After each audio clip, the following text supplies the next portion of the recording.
और जहां तक अभी 2017 का चुनाव है, उसमें उस वक्त हमें ये सोचना चाहिए कि जब हम चुनाव के लिए जाएं, वोट के लिए जाएं, तो ये ध्यान रहे कि हम क्षेत्रवाद से उठें, सबसे पहले धर्मवाद से उठें, जातिवाद से उठें। जब हम वोट करें तो उस वक्त हमें उस आदमी का सिलेक्शन करना चाहिए जिसमें ये जान हो कि वो विकास करा सकता है।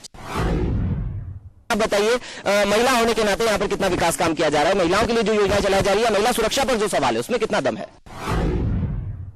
महिला पर को सुरक्षा कुछ भी नहीं है, लेकिन हाँ सड़क बनती है। कोतवाली मेन है हमारी, कोतवाली के आगे देखो आप 24 घंटा पानी भरा रहता है।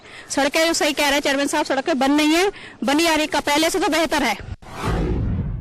की पार्टी भी जनता के बीच जाएगी। आप लोगों के पास क्या कुछ मुद्दे हैं रोजगार को लेकर? किस तरह से ये बेरोजगारी की जो समस्या से दूर किया जाएगा? देखिए, जब तक की बेरोजगारी की समस्या है, इंडस्ट्रियल एरिया नहीं बढ़ाया जाएगा, नए नए रोजगार पैदा नहीं किए जाएंगे। इस अमरोहा विधानसभा क्षेत्र का बिल्कुल अभाव है। आज तक यहाँ पर जनपद के अंदर 2 मंत्री हैं, राज्य दर्जा प्राप्त मंत्री हैं, लेकिन आज तक कोई भी इंडस्ट्री हमें लगी जा रही, कोई ऐसी उपलब्धियां नहीं की जा रही जिससे कि बेरोजगारों को रोजगार मिले, युवा उसके अंदर जुड़े।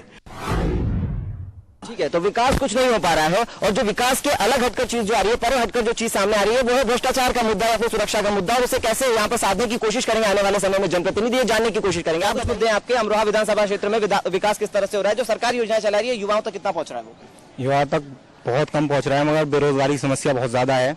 यहाँ पर पढ़े लिखे लड़के ऑटो रिक्शा तक चलाने को तैयार हैं। बीटेक के एमकॉम करे हुए लड़के ऑटो रिक्शा चला रहे हैं हमारे दोस्त, तो बेरोजगारी से ज्यादा है। और जनता के बीच और जनप्रतिनिधियों के बीच चलकर जाने की कोशिश करते हैं। वायदे हर बार की तरह इस बार भी काफी हो रहे हैं। कितना इत्तेफाक आप रखते हैं, क्या ये वायदे पूरे होंगे? देखिए, जो वादे इन्होंने किए थे, आवाम से एक वादा पूरा नहीं करा।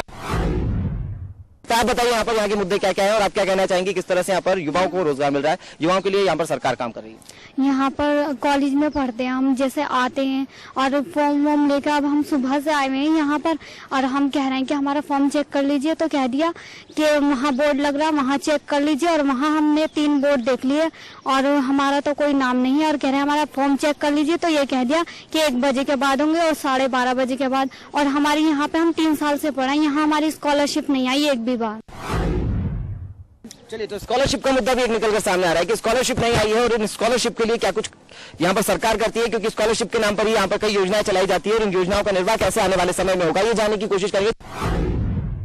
चेयरमैन साहब हमारे साथ लगातार मौजूद है, लेकिन मैं कांग्रेस के जनप्रतिनिधि के पास जाना चाहूंगा। आप बताइए, यहाँ पर जो तमाम आरोप लगाए जा रहे हैं, ये कितने सच हैं, इन आरोपों में कितना दम है, और यहाँ पर विकास की स्थिति क्या है फिलहाल? देखिए, अभी तो आरोपों की शुरुआत भी नहीं है।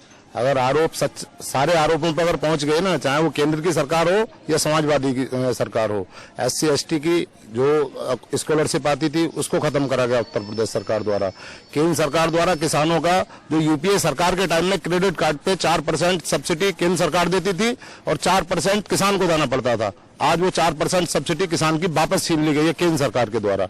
और उत्तर प्रदेश की सरकार के गुंडा राज का तो आप प्रतिनिधि और मौजूद है हमारे साथ। जो तमाम चीजें कांग्रेस कर रही है, कितना इत्तेफाक आप रखते हैं? और जो यहाँ पर इस क्षेत्र की समस्या है उसे दूर करने के लिए समाजवादी पार्टी क्या कुछ कर रही है? मैं समाजवादी पार्टी का जिलाध्यक्ष हूँ, समाजवादी पार्टी यूथ का, साजिद अली नाम है मेरा।